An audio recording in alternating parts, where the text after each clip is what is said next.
So up to this point in my time with Armored Core, I've consistently liked the games, but I've never loved them. They've had moments of absolute brilliance, but those were always followed by some of the most annoying and frustrating things that I've ever seen in a PS1 game. But FromSoftware was still out there, taking as much time as they needed to really make this next one their best. When making Project Phantasma, they took only 4 months after the launch of the original game to develop it to completion. The results were good, but still felt unsatisfactory, like something was just missing. But when making their new expansion, Master of Arena, they knew they had to make this the one. This had to be the absolute best that Armored Core could ever be on PS1 hardware. So they took 13 months to develop this new expansion and built it on top of their last iteration of the franchise. Did it pay off? Well, let's talk about it.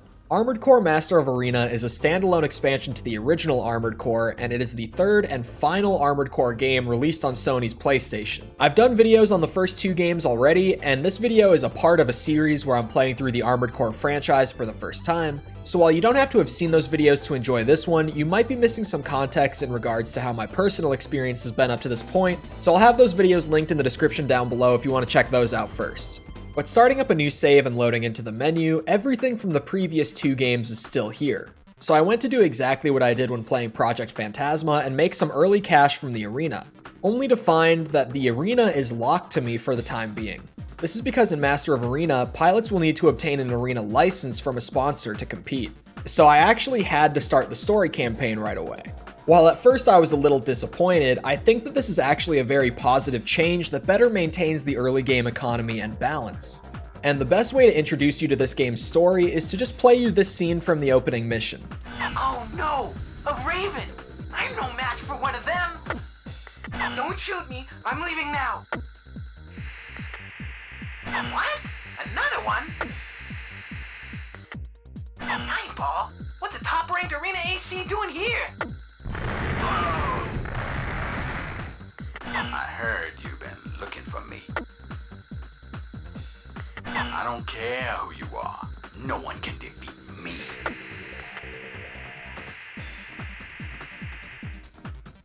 He's the one you've been looking for, huh?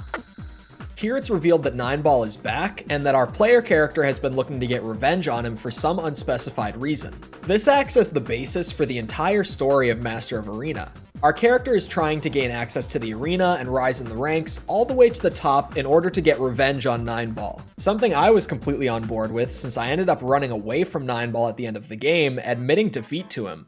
And I also gave up on my dream of becoming the #1 arena AC pilot in Project Phantasma, so I would be getting redemption for both of my past failures as a Raven by doing this. And this reminded me of how determined I was to become the best Raven at the end of my Project Phantasma playthrough, so I decided to get myself involved with the Human Plus program. So I dropped myself 50,000 credits in debt, and nothing happened. Again. Master of Arena also doesn't allow you to enter the Human Plus program. But I was serious this time, and I was still super early in my playthrough, so I started a new save on the original game, got myself into the program, and loaded that save file into Master of Arena to use for the rest of my playthrough. Being Human Plus also meant that I could get the full gameplay experience out of the game, and as this was the last Armored Core game on PS1, now was the perfect time to do it. Continuing on, I carry out more missions, and a couple of these are for a company called ProgTech, a corporation that specializes in advanced AC weaponry and parts. They end up taking a liking to me and the work that I do after a few jobs and decide to sponsor me in the arena, but they were only able to get me into the sub-arena. And the best way that I can break this down is if you think of the arena and the sub-arena like major and minor leagues respectively. The arena is only for the top 15 ranked pilots facing off against one another, whereas the sub-arena are all of the other sponsored pilots just trying to prove themselves and earn one of those top spots. But that was okay with me because I was more than willing to work my way up the ladder, especially since I had already faced off against a small handful of sub-arena pilots. See, throughout the story missions in Master of Arena, you'll encounter enemy ACs much more frequently than in the last 2 games. And on top of that, because of your contact at the Raven's Nest, Lena, you'll actually be told the name of the AC when you encounter them. Enemy AC detected and verified as Lucky Hopper, a member of the sub-arena. This leads to you getting familiar with your competition through fighting them multiple times and potentially even forming small rivalries with them through this familiarity. But as I was trying to rise through the ranks, I got stuck here and there and would have a really hard time against certain opponents. These moments were where almost all of the tinkering with my build happened. And speaking of, I actually had the least unique builds in this playthrough compared to my other two, and this isn't because of a lack of customization or anything. This game actually has the most unique parts out of the first 3 with 187 to choose from. But from my last couple playthroughs, I had become familiar with the kind of AC I work well with and that I enjoy playing the most, so I kind of just leaned super heavy on that playstyle in order to become the best. But while trying out some different builds, I decided to change up my weapon, and I came across a new rifle, the Kurosawa. This was a secret weapon in the original Armored Core and was completely absent from Project Phantasma unless you brought it in with an imported save file.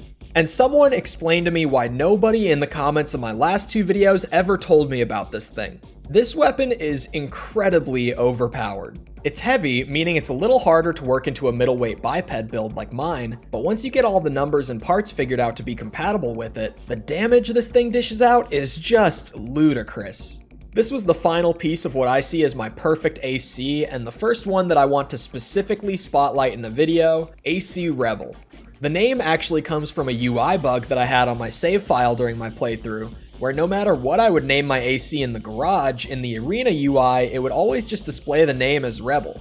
He's a red, silver, and blue AC wielding the Kurosawa, a moonlight sword, and the best generator and boosters that money could buy. And all of a sudden, I wasn't just moving through the ranks, I was flying through them.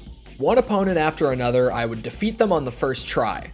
Through a combination of hours of practice in piloting my AC, on top of a very powerful energy rifle, I would become number 1. The only thing that slowed me down was my sponsor holding my arena license back at certain points in the game. There's a hidden system in the background of Master of Arena to keep track of your progress through both the arena and the story missions alike. Once you progress far enough, it will trigger certain mandatory story missions, where your arena license will be suspended by your sponsor and all other mission contracts will disappear until you complete whatever job they've sent you. There are also moments on the flip side of this where your sponsor will tell you to not go out and take new jobs and to just focus on rising through the ranks of the arena. This actually leads to Master of Arena having the best pacing of any of the games so far, and it's because of this continuous flow back and forth between completing contracts and defeating opponents in the arena. It may sound annoying to some, but the way that FromSoftware balanced the pacing between the two is just immaculate.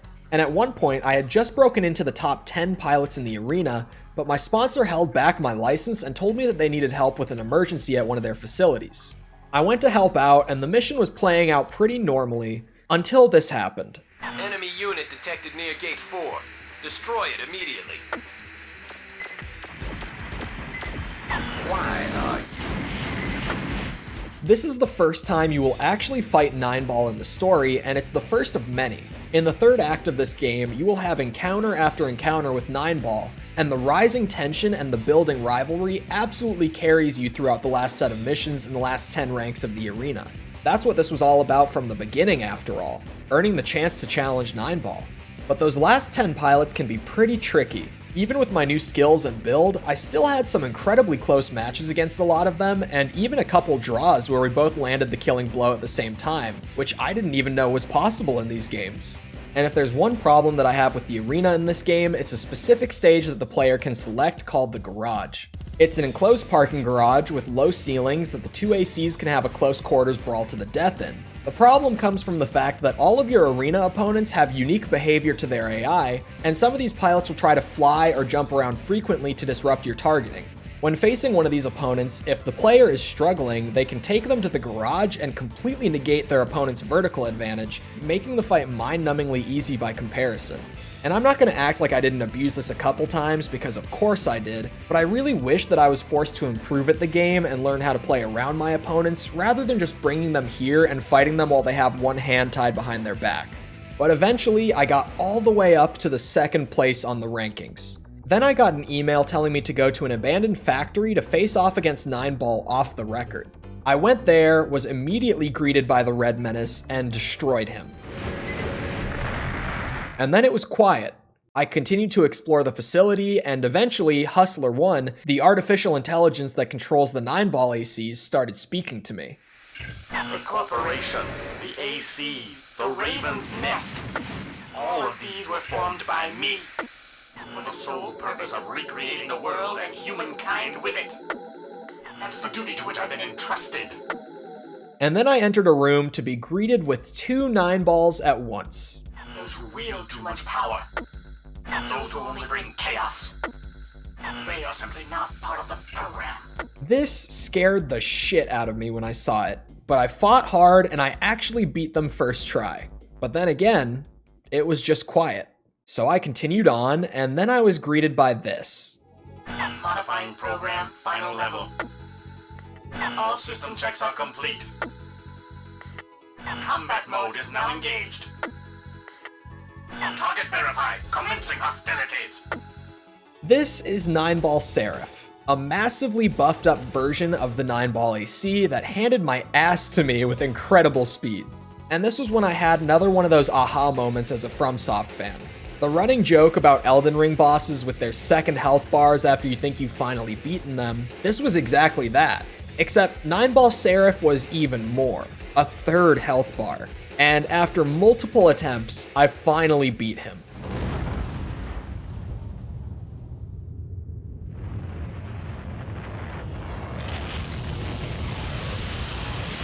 In a way, beating Master of Arena feels like a graduation.